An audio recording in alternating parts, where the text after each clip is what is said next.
My father suspended me in front of the entire executive team. Just stood there in that conference room and told me I couldn't come back until I apologized to my sister. Brittany was sitting right there, pretending to look hurt, but I caught that little smirk.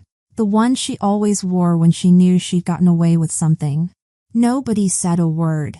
20 people in that room, and not one of them spoke up.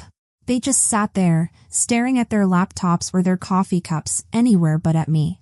I didn't yell. I didn't argue. I just looked at my father and said, "All right." 2 words. That's all it took to start the collapse of everything he'd built. But let me back up, because you need to understand how we got here. I'm Christy, and this is the story of how I finally stopped being reasonable. I grew up thinking silence meant peace. Took me 20-something years to figure out it actually meant something else. It meant some people's voices mattered more than others. Brittany figured that out way before I did. She was maybe 10 when she cried during a school project argument. The teacher hadn't even finished explaining what happened before my dad swooped in, full protective mode. Brittany walked out with new supplies and a pat on the head. I walked out with the same torn poster board and a reminder to be reasonable. Reasonable. That became my whole identity, and I didn't even realize I was accepting it.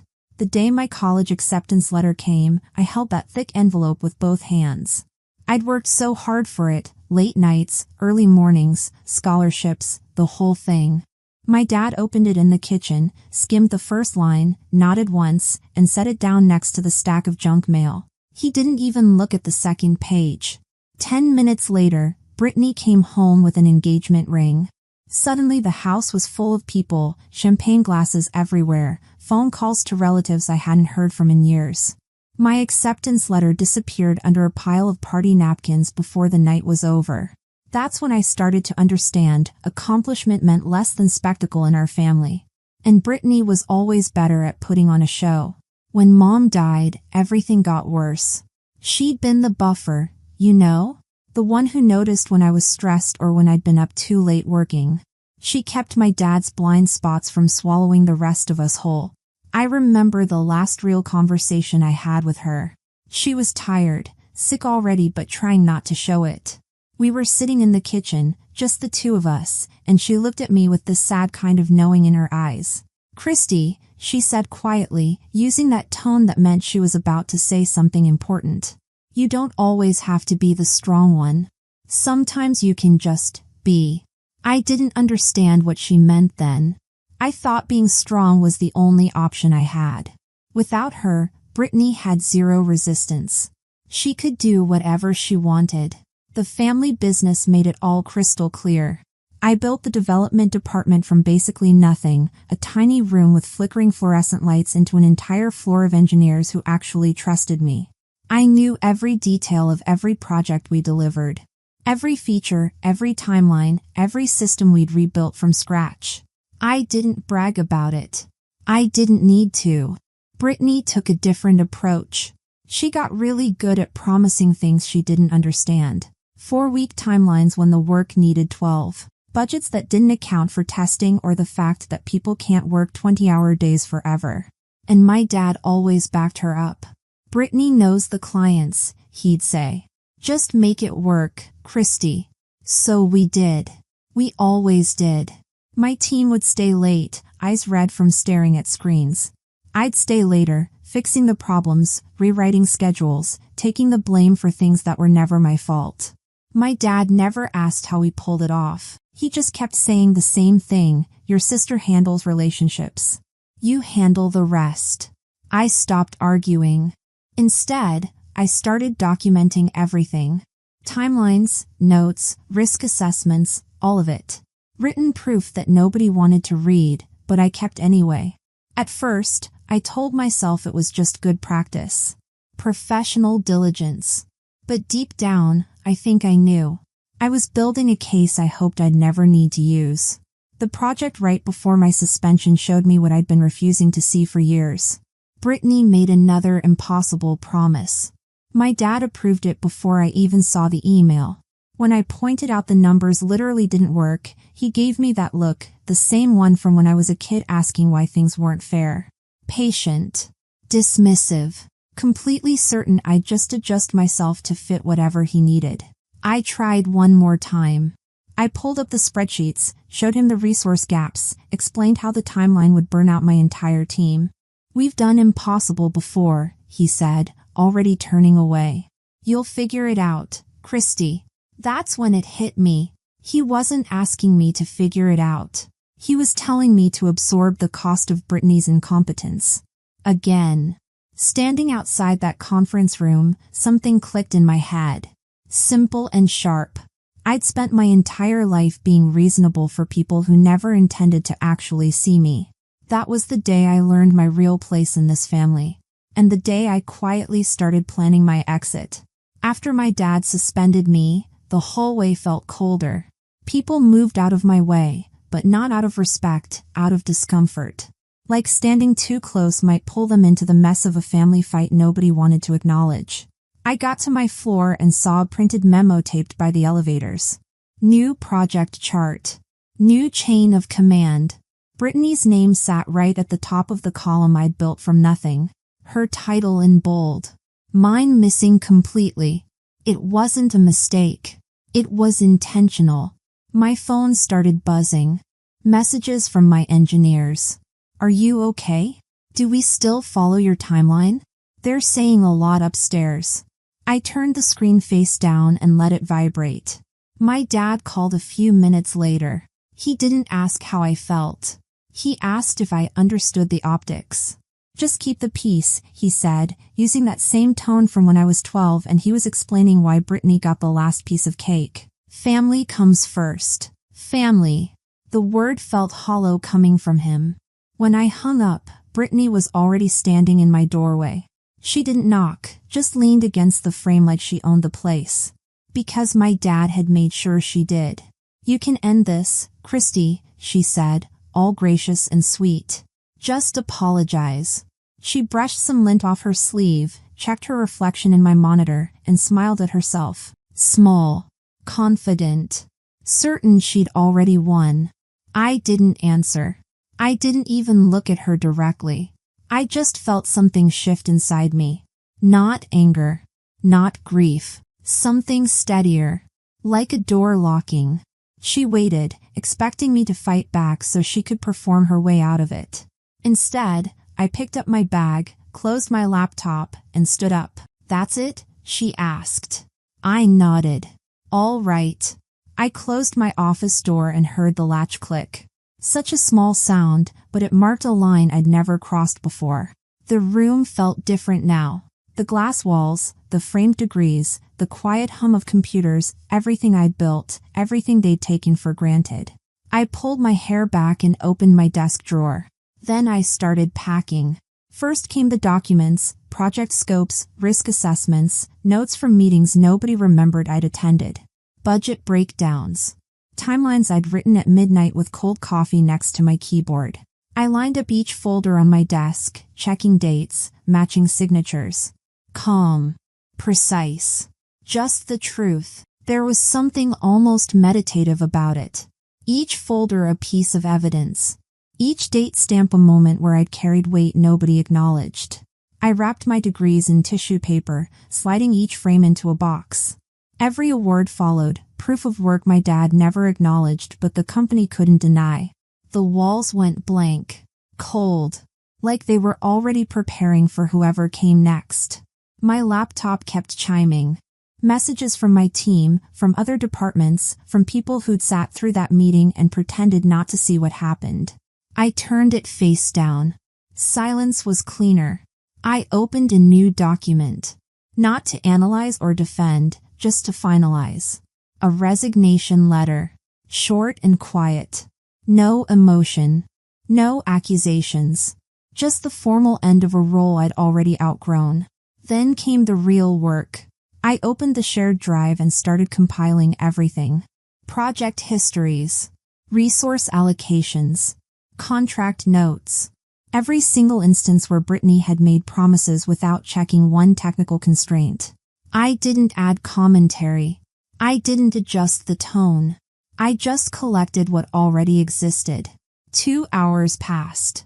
When the file was done, it wasn't just documentation, it was a mirror. My fingers hovered over the send button. Not from doubt, from precision. Timing mattered. I sent it to the board, the department heads, the clients whose expectations had been warped by Brittany's promises. One subject line, project documentation and status overview. No drama, just information. My phone rang within 60 seconds.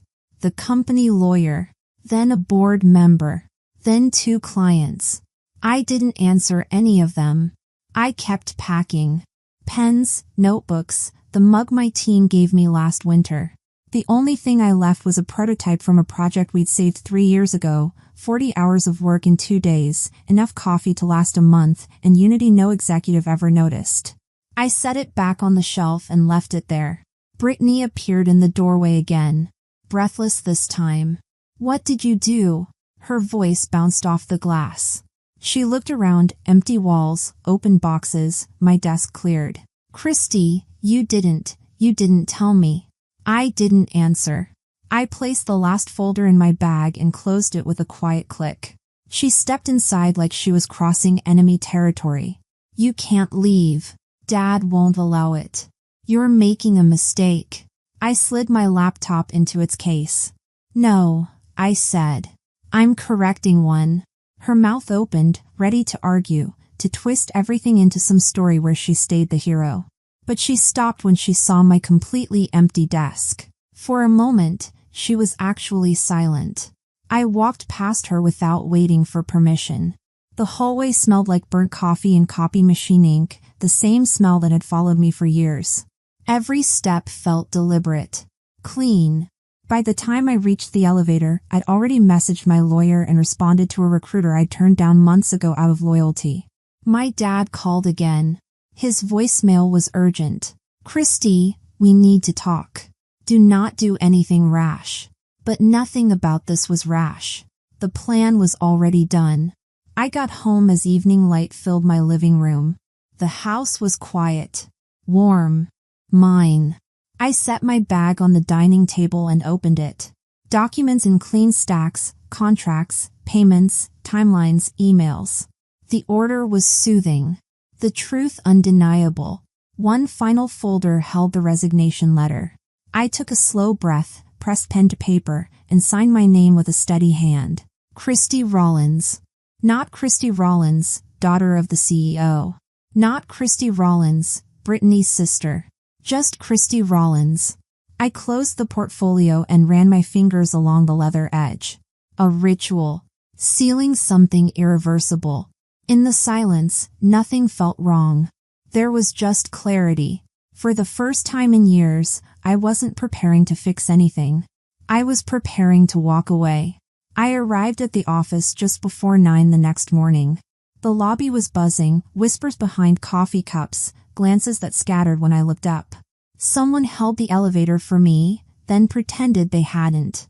The executive floor felt tight, like the air hadn't settled since yesterday. My dad's assistant stood near the door, clutching a folder. He wants to see you, Miss Rollins. Her voice trembled. I didn't answer. I walked straight to the conference room. The door was open. My dad stood at the far end of the table, shoulders stiff, eyes red from a sleepless night. The company lawyer sat beside him, laptop open, face pale. A paralegal typed quietly in the corner, recording everything. Brittany hovered by the window, arms crossed, looking like she'd eaten something sour. Nobody spoke until I sat down. My dad tried first. Christy, we can work this out. Strained authority. Let's be rational. I set my portfolio on the table. The soft thud cut through the room. I'm here to finalize my resignation. The lawyer inhaled sharply. Brittany blinked, first crack in her confidence. My dad's jaw tightened. You don't need to do this. I opened the portfolio, lifted the resignation letter, and laid it on the table like placing the final card in a finished game. Suspension without documented cause triggers severance terms, I said. Section 12 covers immediate vesting. The lawyer nodded. He'd already read my contract. His eyes told me he knew exactly what this meant and that I had every legal right to do it. My dad blinked slowly, realizing he'd approved every clause himself 4 years ago. Back when he thought I'd never actually use them. Back when he assumed I'd always just stay. Brittany stepped forward. This is ridiculous. You're blowing everything out of proportion, Christy. All you had to do was apologize. I slid a second folder across the table. The documentation from last night. Timelines, contracts, payments, email chains. Everything clean. Everything factual. Everything she'd pretended didn't exist. The lawyer hesitated, then opened it. His face drained. This is extensive, he whispered. Brittany leaned over his shoulder. Her eyes widened with every page. You can't send this to clients. I already did, I said. Her hand froze midair. What? My dad's voice cracked. What? I sent documentation to the board and project stakeholders. Status updates. Accuracy matters. The room dropped into hollow silence. Brittany looked at my dad, desperate. Dad, say something. But he wasn't looking at her. He was staring at the stack of documents, the mirror he'd refused to face for years. Every promise she'd made without understanding. Every impossible deadline. Every budget that didn't account for reality. All of it, laid out in black and white. You blindsided us, he said quietly. No, I replied. I revealed what you ignored. The lawyer cleared his throat. Legally, she acted within her rights. Nothing here violates confidentiality. These are internal project documents, and the contract terms are binding. Brittany's voice rose. So she gets to walk away after ruining everything? I closed the portfolio. I didn't ruin anything. I stopped absorbing the cost. My dad pressed his palms flat on the table. We need you for the Hegseth account, Christy. We can't deliver what Brittany promised. She didn't understand the requirements. He stopped, catching himself too late. Brittany turned toward him, stunned. You're blaming me? He looked at her the way people look at burning buildings, realizing too late they should have checked the foundation. For years, he'd protected her from consequences. Now those consequences were standing in the room with all of us, and there was nowhere left to hide. I stood. This isn't my problem anymore. I've accepted another position. Brittany let out a hollow laugh, sharp and brittle. Who would hire you after this? The lawyer closed the folder with trembling fingers. Anyone who values competence. Nobody breathed. I reached for my portfolio. My dad stepped forward like he might stop me, then dropped his hand halfway. We can still fix this, Christy, he said softly. You don't have to leave. I met his eyes. Finally level. Finally clear. I already left. I walked out of that conference room, past Brittany's stunned silence, past the lawyer's shock, past my dad's dying hope. I didn't look back. The elevator doors slid shut with a quiet hum. And just like that, the system I'd tried so hard to hold together started collapsing, without me lifting a single finger. I left the building without checking if anyone watched. The air outside felt lighter, like the weight I'd carried for years finally realized it had no host anymore. My phone buzzed once more as I reached my car. A text from one of my senior engineers, Derek, who'd been with me since the beginning of the department. Christy, whatever you need, we've got your back. 3 more messages came in quick succession. Then 5 more. My entire team reaching out one by one. Not asking what happened. Just offering support. That's when I realized something I'd missed in all those years of holding things together. I hadn't just built systems and processes. I'd built relationships with people who actually saw my work, who respected what I did, who knew the difference between promises and delivery. They weren't texting out of obligation. They were reaching out because they'd watched me carry impossible loads, and they knew I'd finally put them down. At home, the light through my windows was warm, softening everything. I set my portfolio on the table, not with finality, but with quiet completion. I fed Charlie, my dog. His nails tapped across the hardwood, ordinary and grounding. He looked up at me with those simple, trusting eyes, and for the first time in weeks, I felt my shoulders relax. I poured water, held the glass with both hands the way I used to hold coffee at the office. The habit surprised me, carried from a life I didn't owe anything to anymore. That night, I didn't check emails. I didn't replay conversations. I didn't brace for fallout. The quiet wasn't heavy. It was clean. Around 10, my phone rang. An unknown number. I almost didn't answer, but something made me pick up. Christy Rollins? A woman's voice, direct and professional.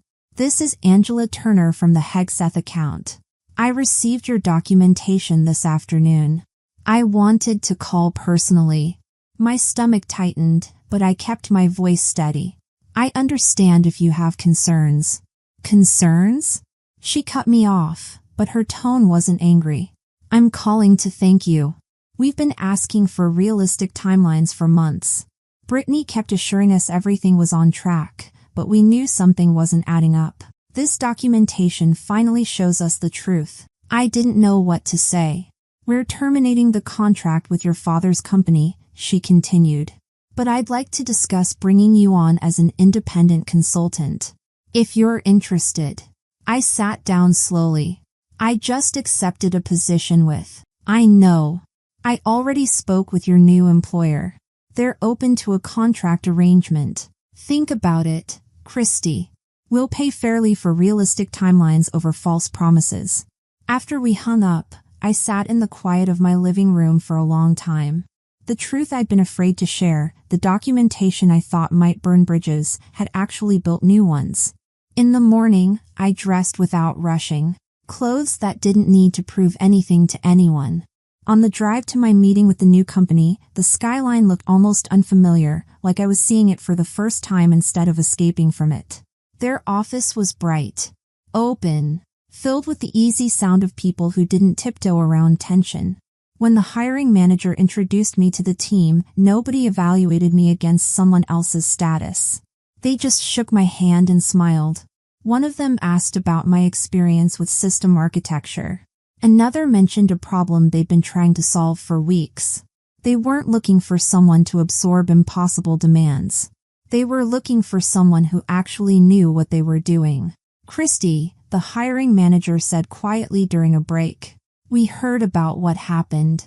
Not the family drama, the documentation you sent out. The Hegseth group reached out to us for references. That kind of integrity is rare. I realized then that the truth I'd been so careful to document hadn't just protected me. It had proven my worth to people who valued it.